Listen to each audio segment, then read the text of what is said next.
Happy, I think today is Monday, guys. Happy Monday. Welcome to the Boom Effect podcast. I'm here with the whole Boom Squad with my co host Andrew and my co host Steve. As you guys know, every single Monday we drop an episode, and today we're doing a live one. And the topic today really home. This topic here hits home, right?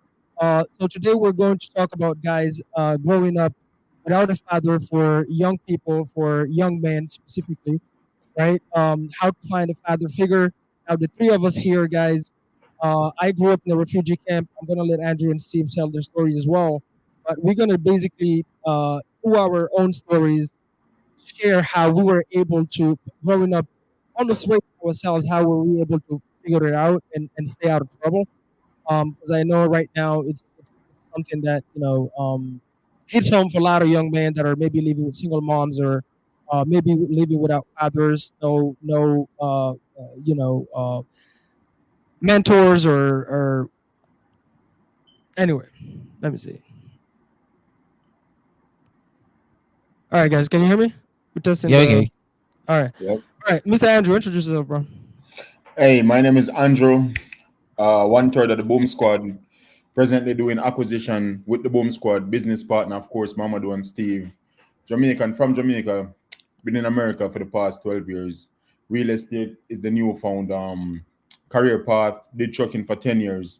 And as you know, mentorship is the main focus for today. And find myself a good mentor inside of Mamadou.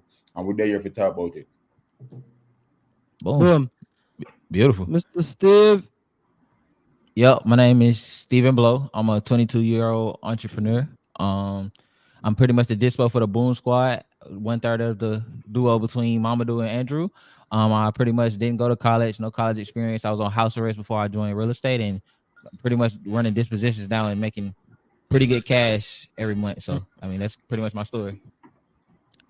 Boom, guys. Yeah. So, three of us here, guys, we're all in real estate. I mean, Andrew been driving trucks for what 10 years, Andrew, before you jump into real estate, Yep. and started being successful in real estate. And then Steve was getting in trouble, right, hanging around with the wrong crews. Right.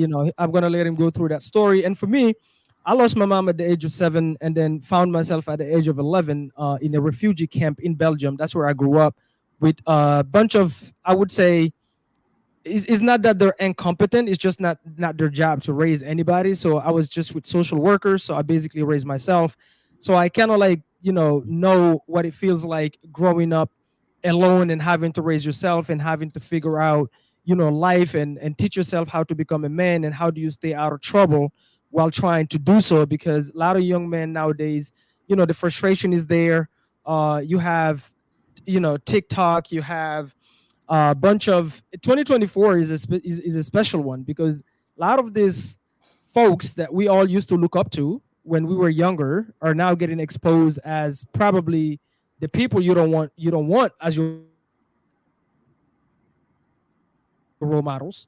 And so for me, I want to know all of us three here, how were we able to stay out of drugs and doing all kind of like crazy shit that will have you end up in jail or those kind of things. So this topic really goes hit home for me. But I'm gonna first let's start with Andrew. I know Andrew, you grew up with a single mom, right? I mean, no, Absolutely. you a single mom, right? Yeah. Mhm. So tell us your story, like, bro. How were you able to like living with a single mom? How were you able to ground yourself from being from Jamaica, which Mhm. I don't know if the reputation precedes it, but Jamaica is known as a super violent society, I It think. is. So you can confirm that for us. But how did you stay maybe out of gangs and drugs? And because I know for me, the people, a lot of the young kids, imagine guys, I was 11 years old when I went to this refugee camp. All the kids I was living with was the same age or younger than me, come Mhm. from war countries, don't have parents, lost their parents, whatever. And growing up alone, a lot of them ended up in drug addicts. A lot of them ended up in gangs. I know a bunch of them that got deported because they were causing so much trouble. And I stayed out of all of that. And I'm gonna go later, how I did that. But Andrew, what was your experience growing up with, with a single mom, and then how did you stay out of trouble as a young man? Well, being in, well, of course, Jamaica is a very violent country. If you're not very grounded from an early stage, and you will get misled real quick, pretty quick. But growing up in Jamaica, father passed away from the age of 3 years old. So it was my mom's, it was me, it was my mom's, it was my little brother, and at a later date, my sister came. So it was three of us. It was me, little brother, little sister, and my mom was a single mom. But fortunately for me, I had good uncles. So my uncle, I got one uncle who was currently in the United States. He was somebody who kept me grounded, and I also had a next uncle who went up away in Russia to do a university. He went to university in Russia, and that uncle is the one for me who played a father figure, Anthony Bailey. Yeah, if you watch the stream, big up yourself, even though may end up on good terms, but nevertheless, that was the uncle that played a father figure in my role in my life. Also gave me a second opportunity in school when I came out of high school and just never know where I wanted to go. But just going back to him and just telling him the vision and telling him that I'm ready again, he gave me a second chance. So he was the one who stepped up the role as a father and actually gave me a second chance until from there the vision was clear as to me just wanting to becoming something Mama do. For me, from an early age, seeing the mother struggle inside the single parent home, just wanted to relieve her of that stress and just give her an opportunity in life after she did so many things for me. And luckily for me, I got the opportunity to do that. She's currently here in the United States in New Jersey. After I came, that was the main objective, to reach back for her. So everything kind of played out where that is concerned. And even up to today, she tell me like, hey, I'm very much proud of you. But just coming up in Jamaica, still grounded, those were the people who played a mentor inside my life and play a father figure inside my life until meeting other people such as yourself, Mamadou, and other people who mentored me along the way also. But back home in Jamaica, it was very violent, as you know, and friends around me of the same peer. Because sometimes when you're inside of Jamaica, if you get the friends them that doesn't indulge in the violence, then you will keep a steady head. And that's where everything formulated for me. Uncles, grandmother, steady home coming up. That's really good because you know, as a young man growing up, we typically, you know, if you have like older brothers, you typically look at them as the heroes. Then if you have a dad present, obviously you look at your dad and you emulate everything that your dad is doing. And if you don't have none of those, then in the neighborhood you might emulate some of people that you might consider big brothers from, you know, the neighborhood. So whatever those people are doing, if you're hanging around with them, but a young man is always looking for a male figure, a man figure to look up to. I think this is where like a lot of young people are so drawn to the artists, right? The singers, the rappers, the whatever, the actors, right? It's so key when you don't have like you said right now, Andrew. So even though you didn't have your dad, having uncles that would probably tell you, hey, no, you don't do this, or you don't, you know, maybe you have to get home at a certain time. Were they like strict with you, like based on like were they watching attention who you hang out with, what time you gotta be home, like those kind of things? It was that those type of job or those type of tasks was that of the mother, but these guys allow me to make mistake. So it was me making a lot of mistake and coming to them. There was the one who, okay, you make the mistake, this is the way you have to go. So they were always paving out that way, always telling me this is the way you need to go. But one thing my love with Uncle Tony, my love me for make the mistake. At age 18, I find myself out on the street, no work, no anything. I'm like, there's no way me can be on the road like this. My life not gonna become anything until we just go back to him at age 19 and tell him like, hey, me need a second chance. I'm like, I'm just that wait for you to make the mistake and come. So him kind of cushion me and allow me to make the mistake. Ooh, okay. So you were messing up. It's like, you know what? You need to go learn a little bit. Yep. You need to go learn what life is. Maybe if life kick your butt, then you realize what you have at home, which I feel like a lot of young people nowadays actually need that. Of course. Like they're so bored and they have everything. They have the games. The parents are not strict enough. They're too busy watching whatever their favorite TV shows are. The kids are being raised by the tablets. So these kids are so bored that they easily fall into all kind of you know, emotional states. They indulge in all kind of weird stuff online. But that's so good. So how about you, Steve? What is your experience growing up as a young man? I know when I met you, you were kind of like dabbling in the street a little bit. Like what is that? What does that look like for you growing up? Tell us a little bit about that experience for you. So for the neighborhood I grew up, for me, that's a good question. A lot of the older people I had to look up to were pretty much all in the streets. To be honest with you, my dad, I didn't have my dad in my life, and my mom was kind of the only one kind of structuring everything. But she ended up having to do what she had to do to pay the bills. So a lot of the Right. times I had my older cousins and people to look up to, and a lot of times, sometimes mama do people just aren't led the right way. So I think that kind of what caused me to kind of go down my path, kind of seeing what they were doing a little bit. And Mhm. sometimes your environment play a big part in who you become. Contrary to what a lot of people like to believe, your environment is a big part of who you become. So for me, every single day I used to see my cousins. It's either football or you were in the streets. It was really no in between. Like real estate was something that I think a lot of people just thought was super far fetched. You got to have a ton of money to do it when we were younger. Mm. So Mm. for me, it was either streets or football. I grew up playing football, and then I started getting in trouble a little bit in school. I ended up quitting the football team. Well, I get kicked off the football team. And from there, like, I mean, the only other way I saw to go was the streets. And so the only other person I had that was positively influenced me, I won't mention his name, but my cousin, I had an older cousin who was super big into, he used to do a lot of extracurricular activity. I won't put too much out here, but yeah, from there, once I kind of got around him, that situation kind of changed, and I ended up in a situation that kind of put me in a place I didn't want to be. I ended up having a car accident. I woke up in a hospital.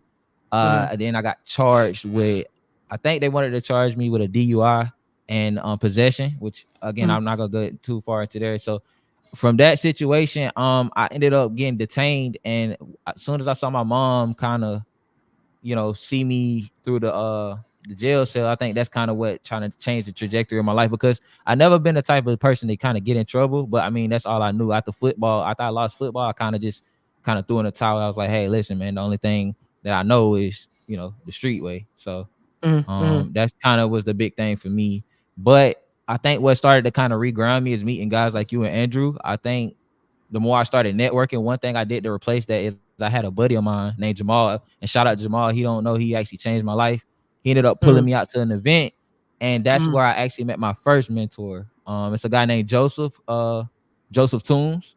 Shout out Joseph, because he actually gave me a chance. I was just coming off house arrest when I met Joseph, coming out of How a did you Thin meet Marrow Jamal? event. Jamal was actually a childhood friend from when I was in elementary school. We actually grew up in elementary, and I ended up moving away to go to another school in middle school, and we ended up reconnecting in high school again. So Jamal was he was like very headstrong. Like a lot of times, despite what he's going through, he's very headstrong. So we ended up reconnecting in high school, and then after the situation had happened, he was like, "Hey, listen, forget about all that stuff. Let's go actually try to make the money the legit way." He ended up inviting me out to that event, and from there, isn't that why they say what is that? You're the average of the 5 people you hang around the most with. No, absolutely. 100%. But oftentimes your friends that actually talk you the other way, right? Like let's hustle more. Let's find more whatever illegal stuff to do. And this guy was smart enough. Do you think like that mindset, he got that from a father figure? Do you think he got, like, is it a family? Like, why was he different? Oh, 100%. So the thing about Jamal, one thing I realized, I used to hang around with him a lot, right? Him and his brother. He got a twin brother, Jamaris. They had a lot of uncles. Like they had a lot of uncles that were very influential. Now they did have people that were also into the drama, but a lot of the uncles they hung around were very they were very, very masculine, macho. They don't believe in working, they believe in working hard.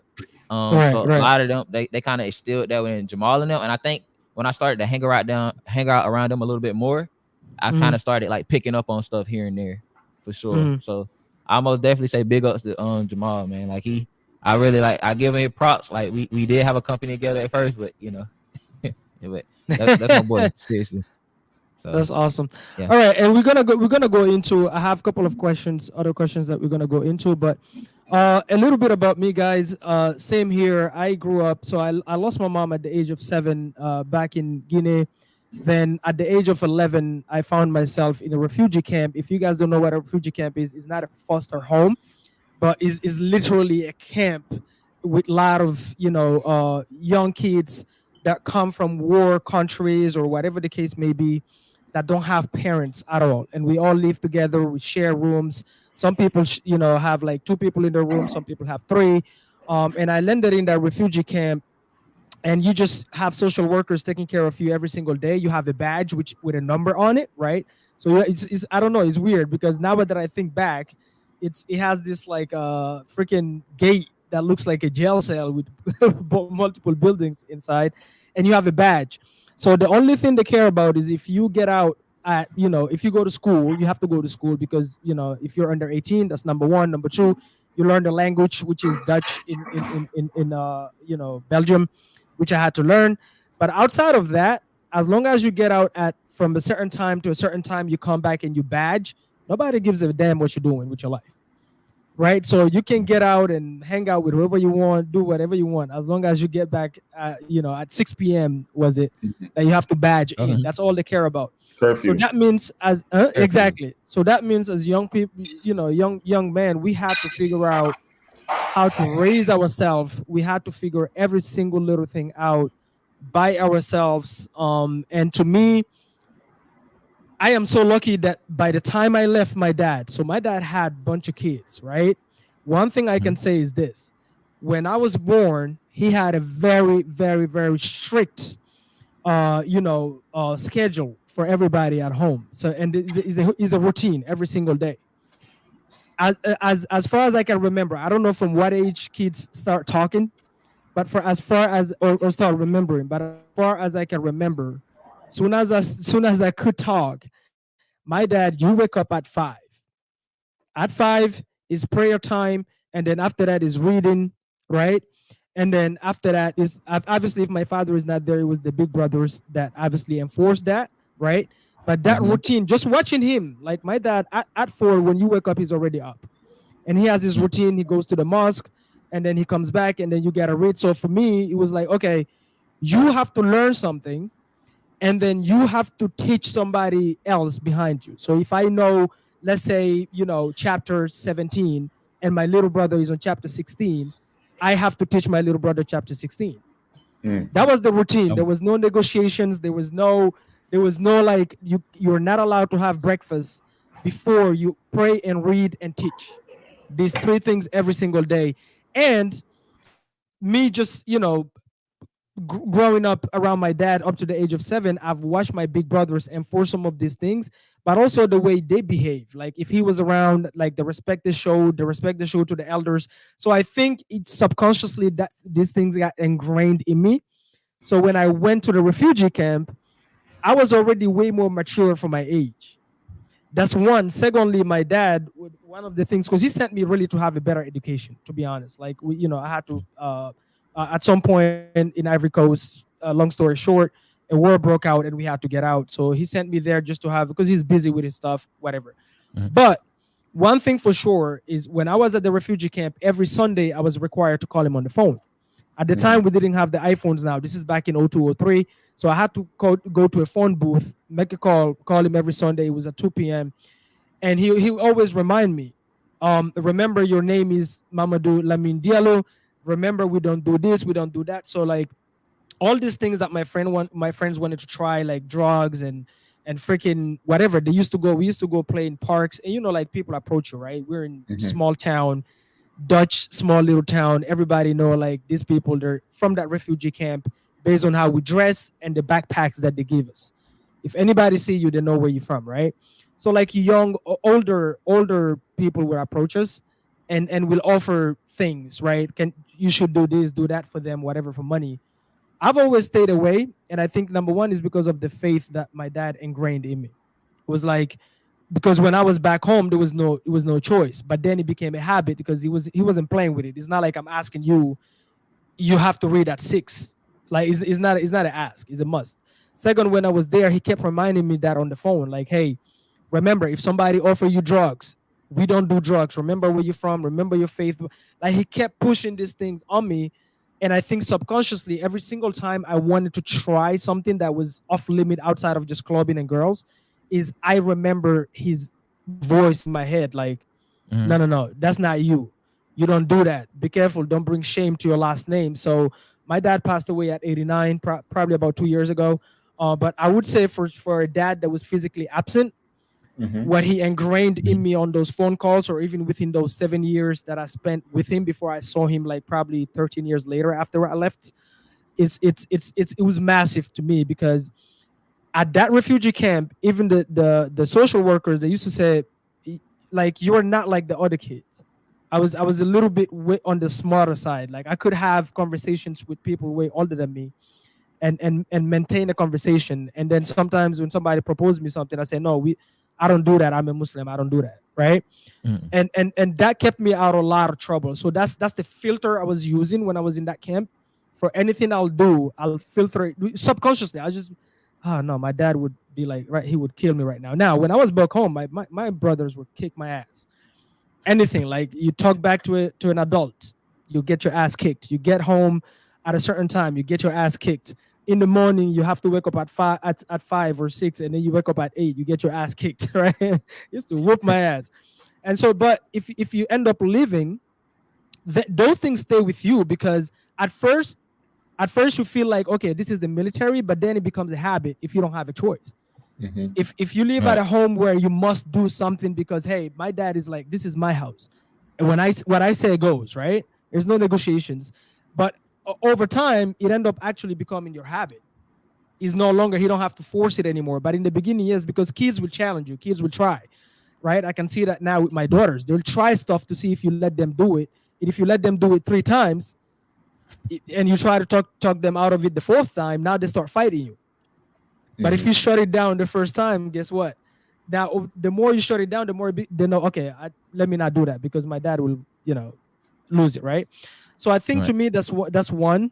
That's the one thing, to be honest. And then I was lucky to always find, like you guys said, um, you know, uh, I would say, like, big brothers type, Mhm. because I was a little bit more mature for my age. I used to have older people that go, like, they will give me advice on, oh, like, stay on that lane, the way you think. So those, I would call them like big brothers. But for some reason, the universe has always put somebody in front of me that is almost like a big brother, right? I remember a Mhm. guy, when I used to go to school, I used to struggle because I was living on, you guys know, like, when the government is paying you, what is it called here in the US? Yeah, the Stipend. welfare. The welfare. Yeah, I used to live on Yeah, that. welfare. Yeah, and there was this Nigerian guy that I met, and he used to have a clothing store. We met randomly. I forgot on what kind of event. But he took liking into me, and then we so he would always bring me on the weekend. I can go to his store and hang out and walk. But that guy started, like, taking care of me like I was his little brother.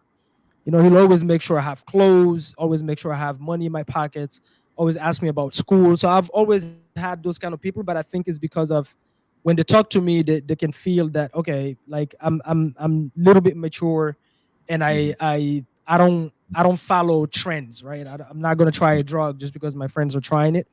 So that was really key to me. Um, and that's really it. But with that being said, so anyway, saying all of that, guys, remember, it starts at home. That was my point with my dad's story.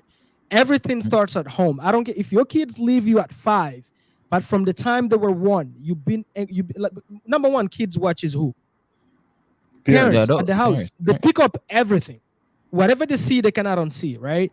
So for me, my dad didn't even have to talk to me much. I see it in him. It's not a conversation we had. Is I see it. He wakes up at this time, I see it. He does this, I see it, right? And then he makes you do it, but you see him do it. It's like, I remember all his routine as a child. So if your kids pick up good habits from you, from a certain age to a certain age, even if hypothetically life happens, early, you might be surprised. You might have ingrained so many things in them that they might keep with them forever. So guys, remember, everything starts home, right? That's the first thing. Second thing is, if you don't have it, for the young people now, we're going to talk about the young people that don't have nobody home. They don't have the uncles, Mhm.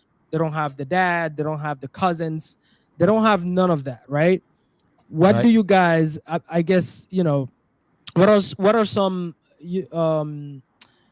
ways you think a young man can find father figures or virtual mentors, or people they can look up to mentor them.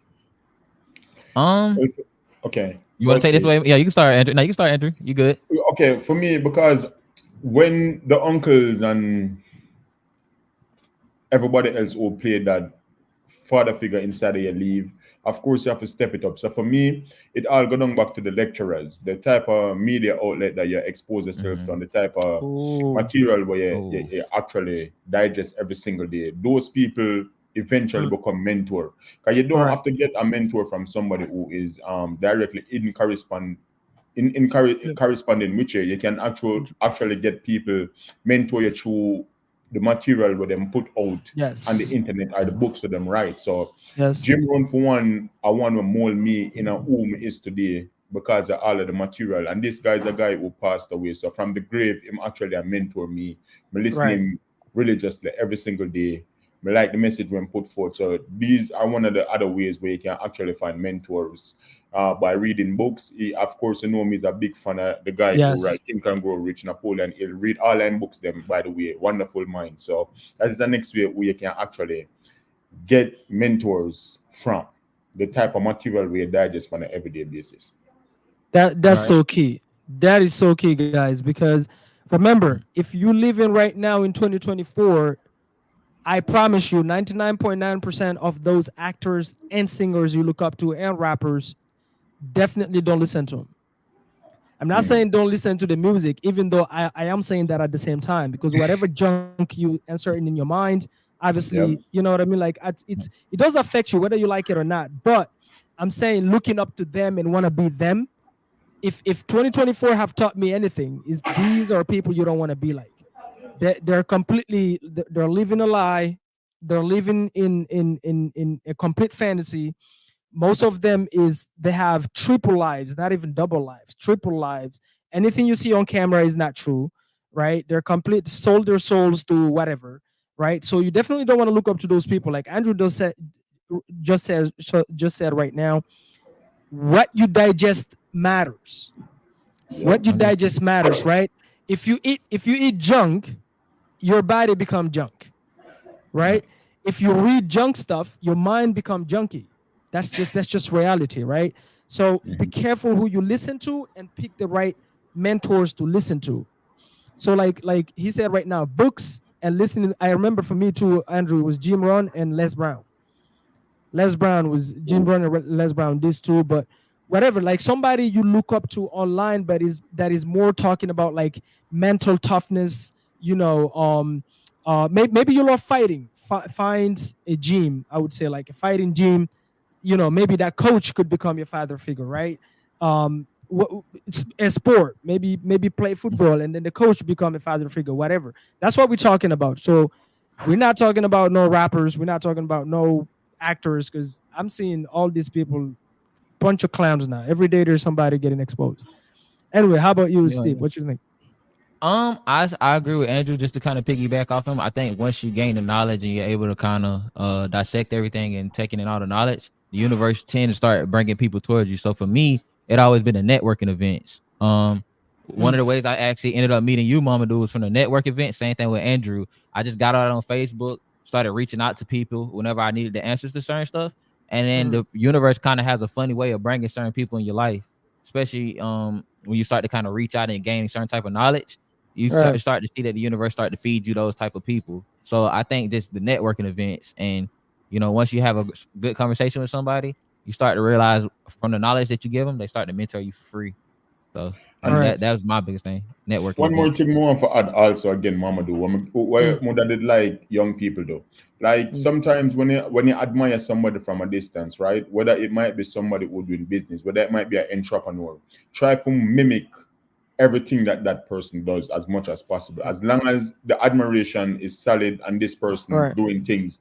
Like you need a target where you want to hit, you need All somebody right. where you want to emulate as much as possible. That is a nice thing, and it don't have to be in life. It can just be in business. If it's a body out there where that it like for transform your body to that body, try to see what that person's diet is on a day-to-day basis and mimic that diet, because you will eventually get the same result, and vice versa with the business.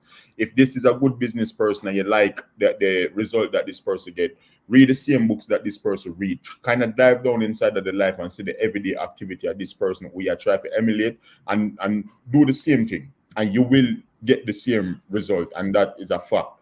So a lot of the times it doesn't have to be one person who you emulate or one person who you use as a mentor, but in a different field of your life, you can have different person and you can mimic as much as possible as what is it that you want to do with them, and you will Mhm. get the same result.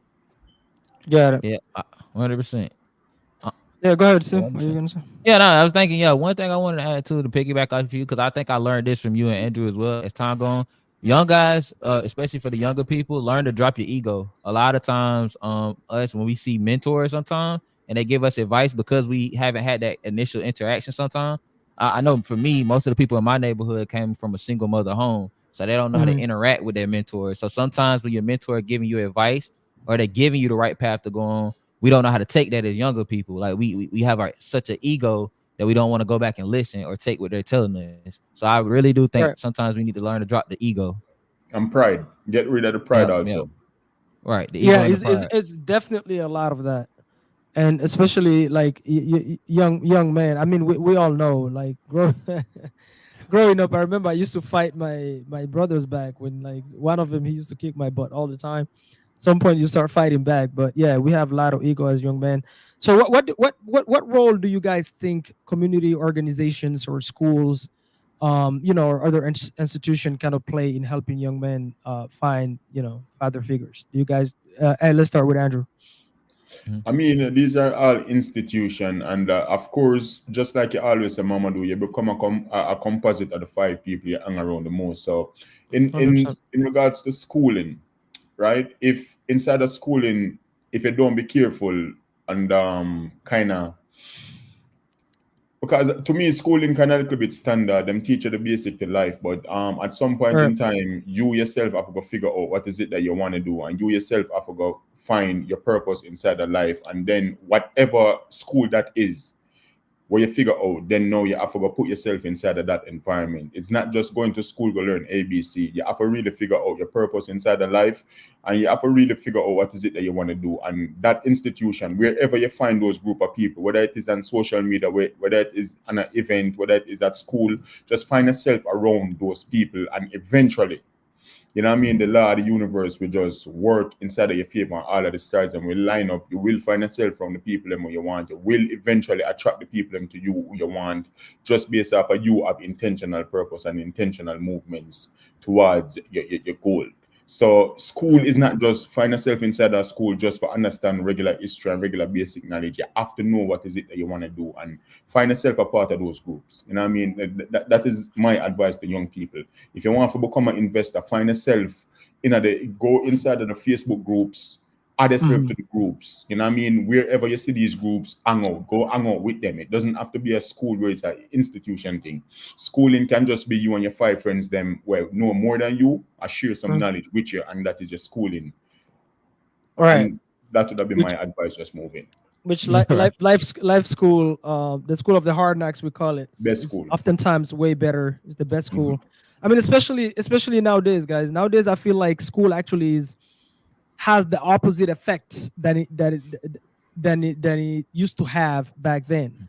Nowadays, it seems like people are more confused when they go to school and more, I would say, lost and more like I Of don't know. course. Like now, Right. it's Right. I wouldn't trust school right now with my kids at all.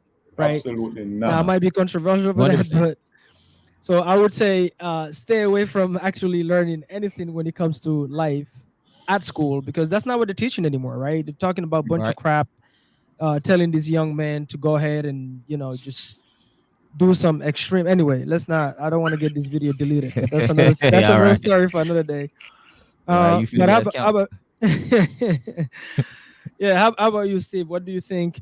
I mean, give let's say a young man is sitting there, maybe he doesn't have all this, the uncles, the cousins, the father, but maybe living with a single mom. By the way, it's funny because here in the United States, statistics show that kids that grow up in household where it's only a single mom are most likely to end up in jail or in drugs or in Of course. whatever. Like that's statistically shows that, right? So that says a lot.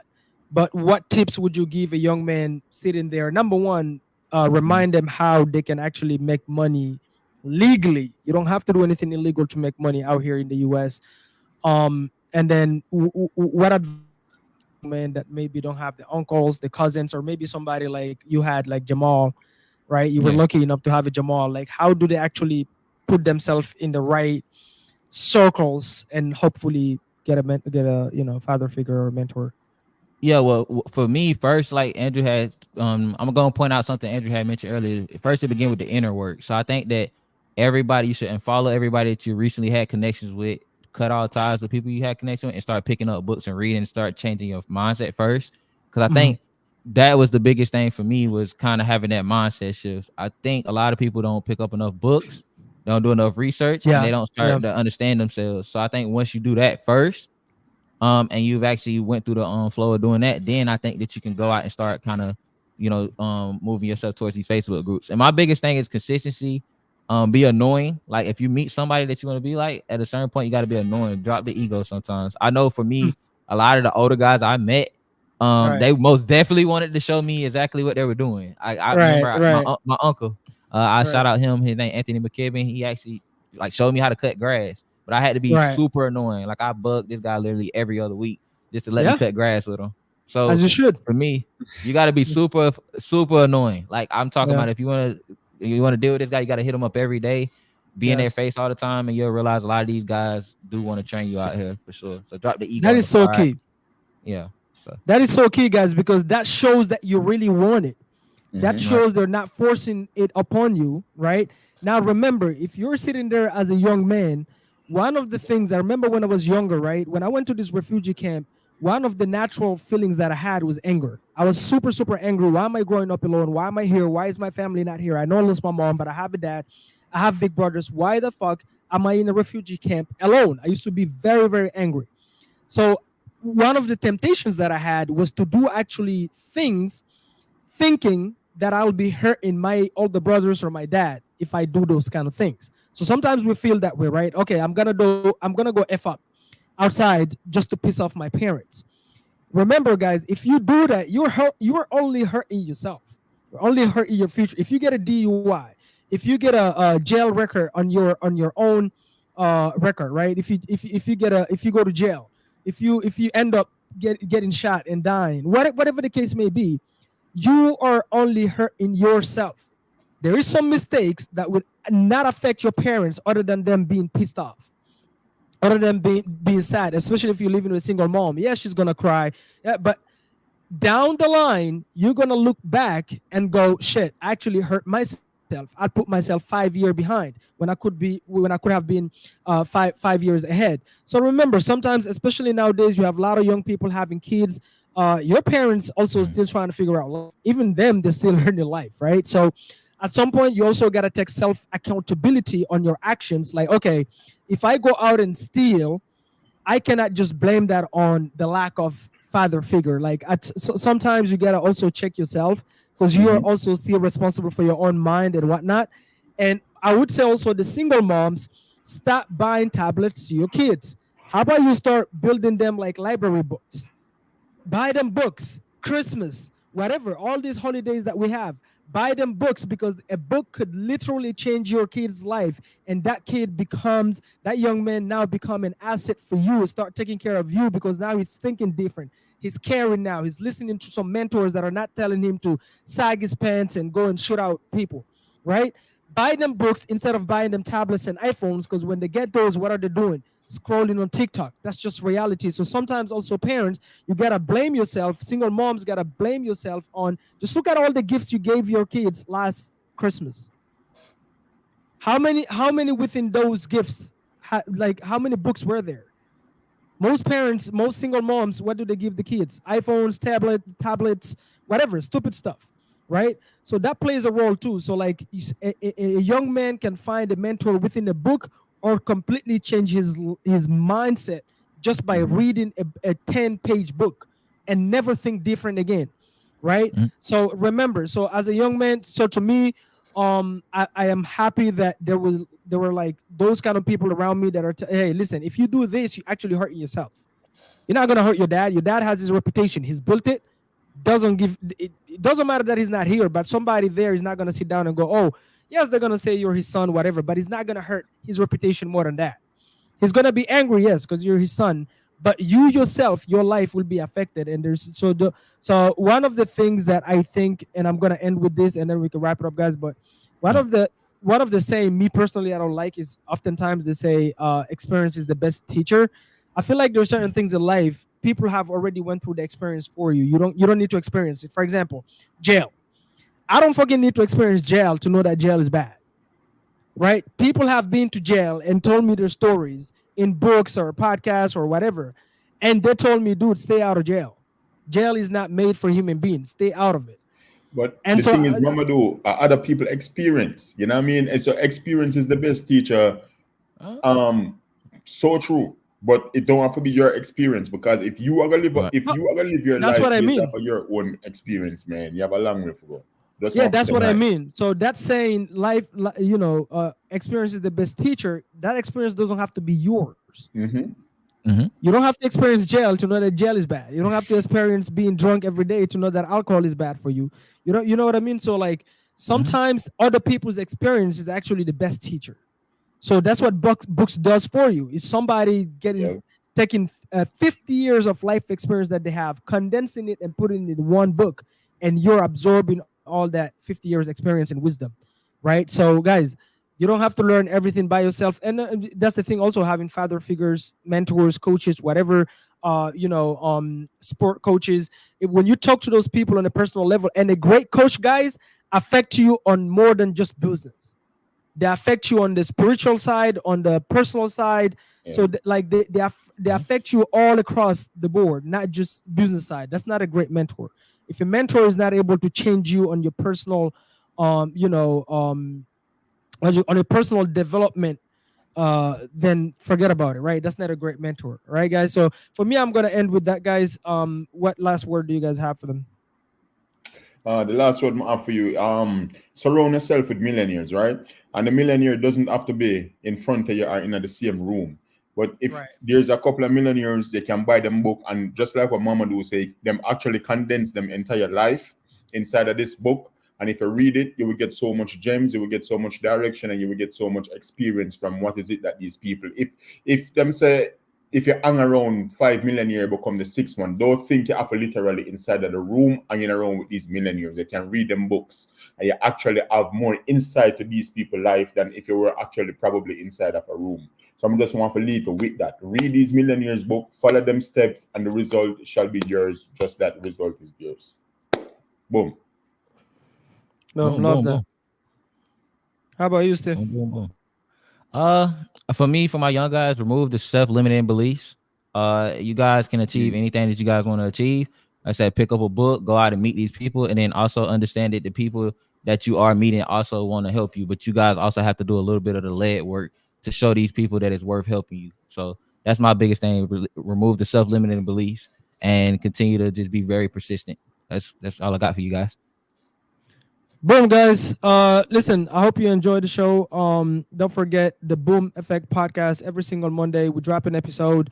And the boom stands for being bold, guys. You have to be bold in life, obsessed, optimistic, and having that abundance mindset. That's what the boom stand for.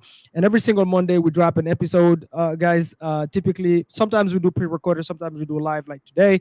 But let us know what you think. Leave a comment below. Let us know what's your takeaways. Not only that, but maybe tell us a little bit. If you grew up alone, how were you able to stay out of trouble? How were you able to find father figures? Or maybe you're going through it and you need some and you're completely lost and you would love some guidance and advice. Well, leave your comment below and we're going to connect with you guys. Until next Monday, stay bold and be bold, guys. Boom boom. Boom. Boom.